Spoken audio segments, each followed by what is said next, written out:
It's Friday. It's Memorial Day weekend. I'm off from work, which means I'm running late. So, sorry I haven't been around the last couple of weeks. It's been a little crazy around here.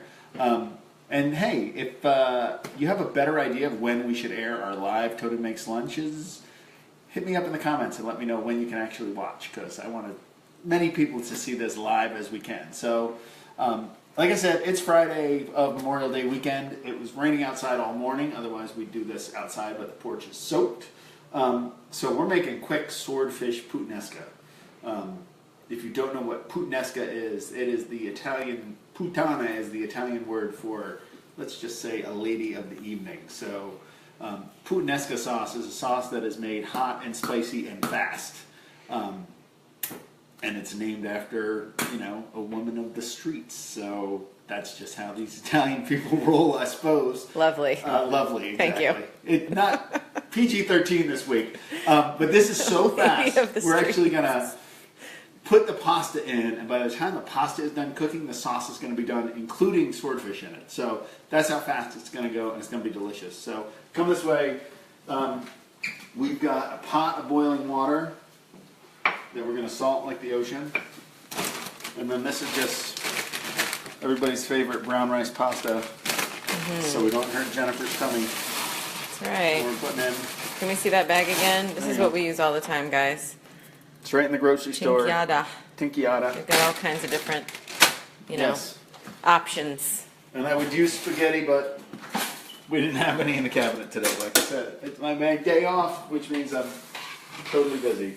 I'm just going to give that a stir, salty water, and then we're going to start on the sauce.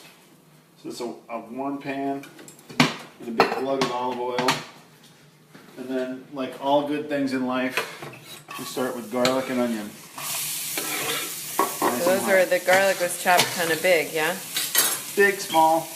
Yes. Doesn't really matter. Doesn't really matter. It's all going to cook down. So you get garlic and onion cooking. If you add a little bit of salt, it will help it along to wilt down. All right? And then to that, because it's puttanesca sauce, so there's three things that go in puttanesca: anchovies, capers, and olives. My BU rugby friends will remember capers and olives from my famous Friday night rugby dinners. How many anchovies did you throw in? That was the last two that I had in the pack. Okay. And look, you take a spoon, and once the anchovies start getting hot, you just mash them. They disappear. So Danielle, Christina, I know you're watching, or will be eventually. You don't have to be scared of the anchovies because they just melt away, and all they provide is a little salt. So why not just salt instead of anchovies? Because it's better salt. It's like this briny, deep bottom of the ocean flavor. Everybody calls umami. So this is a swordfish steak that I actually bought a while back and then vacuum sealed and froze. And I'm just taking the skin off because you don't eat the skin on swordfish.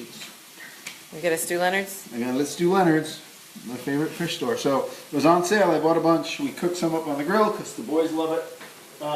And then I froze a couple of steaks. And so after it's frozen, it'll be a little watery. So doing it like this is actually better, I think, after you freeze something. So I'm just going to steak this up. But look, this little black part, that's the bloodline. So on big fish like swordfish and tuna and you know, bluefish and even striper, you'll always have this darker piece of meat, and depending on the fish, it's going to be really more intense. I don't mind it. Other people who don't like fish that much might. And I'm going to cut this up pretty small because I want it to cook fast. And Louise wants to know if you can do this with tuna as well. I'm assuming yes. No. No? Okay. You know why? Because swordfish you can cook all the way through and it'll be okay.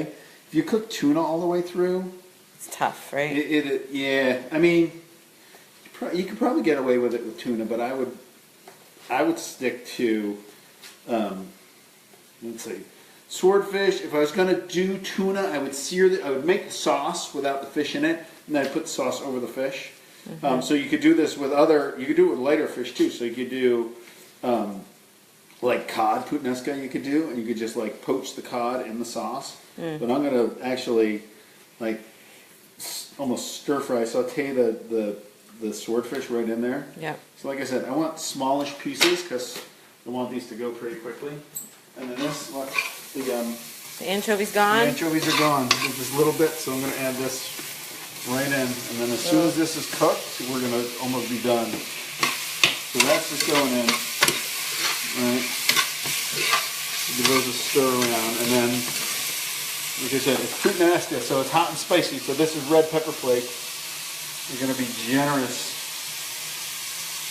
We like it really spicy. It's probably too much for most humans, but Not for us. Hi, Pam. Pam Bell is on. hey, Pam. Yeah, we like it. We like it spicy. And then over here are these are Kalamata olives, Yeah.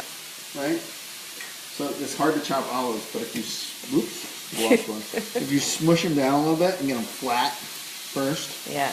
right? And I want to smush them anyway, kind of like the anchovies. Like you can always have big pieces, but if you have smaller pieces, you can use less and you get more flavor. And olives are, they're delicious, but they're full of good fat, but it's still they're a little calorie bomb. So you can. It's so worth it sometimes. Yeah, I mean the flavor is ridiculously good. If you like olives, I know there are certain people out there who don't like olives. Nora Pearl. Nora Pearl. Garrett, walk up. It's all right. More for me. And you don't know what you're missing. I guess you do know what you're missing, but you're still missing it. So we're throwing olives in too. Okay, let's check it out. How's the swordfish doing? There you go. And you can see it's cooking. It's going to cook really fast because I cut it so small, and the swordfish. So I'll let it break down a little bit. This is sort of reminiscent of most Italian kids will know, like on St. Joseph's Day. Usually make a fish sauce. Little It's capers. probably got like sardines in it. Those are capers, which again are little salty flavor bombs. So, Marnie's on. They're Kalamata olives. but St. Joseph's Day sauce, which I remember from our friends' house, we used to go there because they were all named Joseph. There was Joseph, Josephine, and their son was Joseph Jr. Right, so St. Joseph's Day was a big day, and they always had fish sauce going in. Usually had like sardines in it or mackerel, like really smelly fish. Which when you're a kid you don't appreciate, but now like you get a taste of it, it just brings you back to childhood. So the inspiration for this was we were out to dinner with my mom a couple of weeks ago at a little Italian restaurant here in town called Carlito's, and she had this, and I took one bite, and it was childhood memories came floating back just because of that St. Joseph's Day fish sauce. So I decided to make it here. I'm just checking this. I've never heard of St. Joseph's Day, by the way. Of course you haven't. You've heard of St. Patrick's Day. Because I'm a good Irish girl. Right. So the pasta needs like 1 minute, and so does the sauce. So we're just going to add a little bit of tomato. Okay. Because it's almost done. What, crushed? Just crushed. Could use whole and crush them with your hands. This is just what we always have in the basement. And I don't even need a lot. I just need a little bit. So how big is that can, and how much of it did you just put in there? That can is 28 ounces, and I probably put in about 6. Okay. Right, but then I also had this like a half a tomato left from yesterday's sandwich that I made for Jen. Are you squeezing that out? So I'm squeezing out the seeds. I don't want the seeds. Okay. It's a good way to use up leftover produce, right? So it doesn't just waste. Not that we ever waste tomatoes. No, never. So we're just going to chop up a little tomato because this will give it a little more texture. As Patrick would say, our Patrick, this would give it an interesting texture. He loves that word. He does love that word when it comes to food. I don't know why. Which is usually the cue for, I kind of like this, but I don't. So I'm just going to talk about I'm it? going to talk about it and not really eat it. So we're just going to put in fresh tomato. Fresh tomato. And in about a month or two, because I'm putting the garden in this afternoon, that fresh tomato will be really fresh because it'll come right out of the garden. So that's it. We're going to get a spoon. We're going to taste. And how long does the fresh stuff need to cook down? Doesn't. No? As soon as Just leave it fresh? It's so good. All right. All right. If you do say so yourself. I do say so myself. I'm going to try with the pasta, right? Okay. And until they're done with her. That's the way they feel. Yum. What else do we have? Oh, we already used the pepper. What else do we have here? Is that pesto? Oh, yeah, I was going to forget that. Just a little splash of pesto out of the fridge. Homemade. Just, you know, you have it, you might as well use it. And that just, tell them, that just changed the whole aroma in the kitchen. Yeah, So well, really basil, tomato-y, come on, so good. Pesto and basil. You better be planting some basil in the garden too. So I'm quick draining the pasta, but then I'm going like that.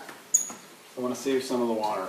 The pasta water? Pasta water. Now, all you people who always spoon sauce over pasta after the pasta's done or add oil to this, don't add oil. All you're doing is making a slick surface that the sauce can't stick to. Pasta, right in. Right? A little bit of pasta water, which is always the secret. More salt? More salt, and actually the starch from the pasta that's stuck in the pasta water turns the sauce into creaminess. Gotcha. And that is way too. I thought I was making it for 2. I made it for like 6. I'm sure Ellie will jump on board. She's upstairs. Yeah, she just got home from school. We can give some to Patrick and Sam when they get off the bus in about 10 minutes. That's Patrick true. will love the texture. Yes, he will. Let's see. Let's check 3 it out. flips. Lost the pasta on the side. I'm hungry. There you go. Good thing. We're gonna get a bowl. Okay.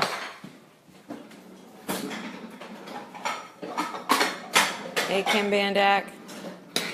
Here we go. Ready? Ready. Swordfish, capers, anchovies, olives, red pepper, a little bit of fresh tomato, a little bit of canned tomato, a scoop of homemade pesto. I know people say don't put cheese on fish, but I Why like not? it, so Cheese on everything. I get to do it. Do you want to talk through the pesto really quickly for people who Okay, homemade aren't pesto. sure? Yeah. You can either grow it in your garden, or you can go to Stu Leonard's and they sell giant bunches of basil for like $2. It's the best deal on the planet. Basil, garlic, olive oil, a little bit of salt in a food processor or a blender. Blend it down till you keep adding olive oil till it's smooth. That's really all you need.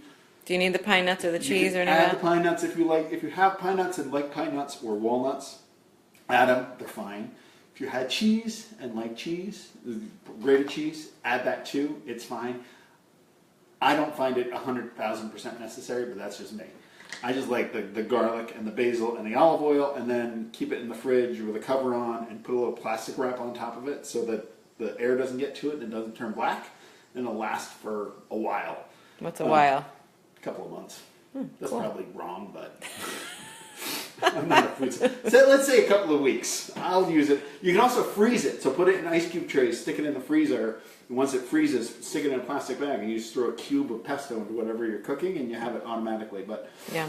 There it is, that's everybody. lunch for today. There's It's lunch. Delicious. And maybe we'll hop on this weekend and do a Tony Makes Lunch Memorial Day edition. weekend. I'm going to take a bite just to prove that it's really good. It's really flipping good. So, hey, again, sorry I've been MIA the last couple of weeks. He's back, I'm people. back, trying not to let life get in the way of fun. Come back, join us for lunch next week. Bye. Bye, guys.